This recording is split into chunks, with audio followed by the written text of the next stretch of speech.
Cooking style শারপুল smile. Smile করুন, happy থাকুন। পটল চিংড়ি তো আপনারা অনেকেই অনেক রকমভাবে রান্না করেন। আজকে পটল চিংড়ির মধ্যে আমি এমন কিছু জিনিস ব্যবহার করব যার ফলে এর স্বাদ দ্বিগুণ বেড়ে যাবে। নমস্কার বন্ধুরা, ফুড ভিজিটে আপনাদের সকলকে স্বাগত। আজকে আমাদের রেসিপি পটল চিংড়ি। কড়াইতে দিচ্ছি সরিষার তেল। তেল গরম হলে ডুমো করে কেটে রাখা আলুগুলো দিয়ে ভেজে নেব।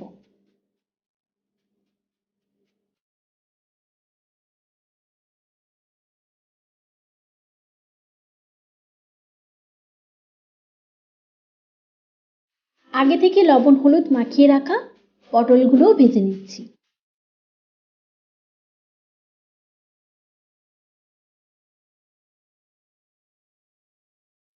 একই রকমভাবে চিংড়ি মাছগুলোও ভেজে নিচ্ছি।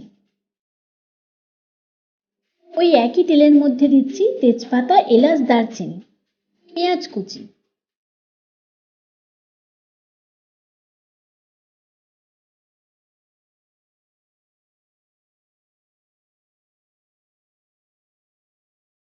পেঁয়াজটা সামান্য ভেজে নিয়ে দিচ্ছি 1 চামচের কম রসুন বাটা, 2 চামচ আদা বাটা।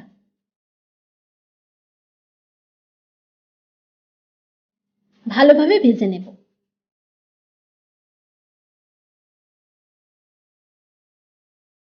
দিচ্ছি টমেটো পেস্ট,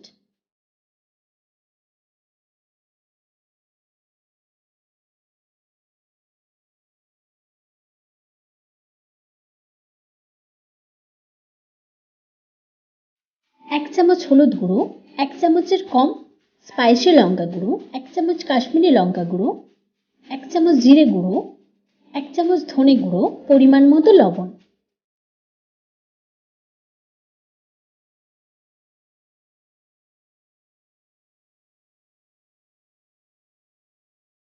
অল্প জল দিয়ে 1 মিনিট মতো কষিয়ে নিচ্ছি।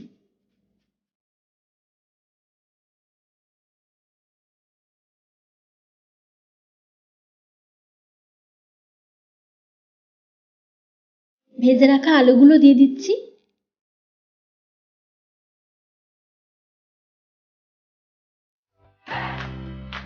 পরিমাণ মতো জল দিয়ে দিচ্ছি। ঢাকনা দিয়ে আলুগুলোকে 80% মতো সিদ্ধ করে নেব।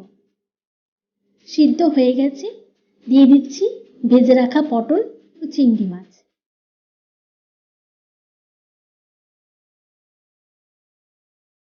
গ্রাইন্ডারের মধ্যে দিচ্ছি নারকেল কুঁড়ো, অল্প কিছু কাজু বাদাম, কাঁচা লঙ্কা।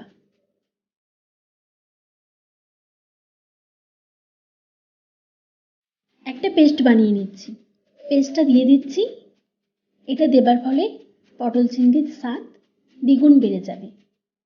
যদি কখনো বানিয়ে না থাকেন, একবার অবশ্যই ট্রাই করে দেখতে পারেন। দিচ্ছি লবণ, ধনেপাতা কুচি,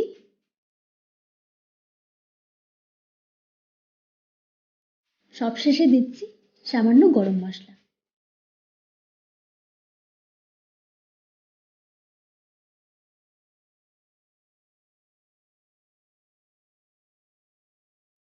তৈরি হয়ে গেল পটল চিংড়ির রেসিপি। দেখা হচ্ছে আবারও। ততক্ষণে নিজের এবং নিজের পরিবারের খেয়াল রাখুন, সুস্থ থাকুন। ধন্যবাদ।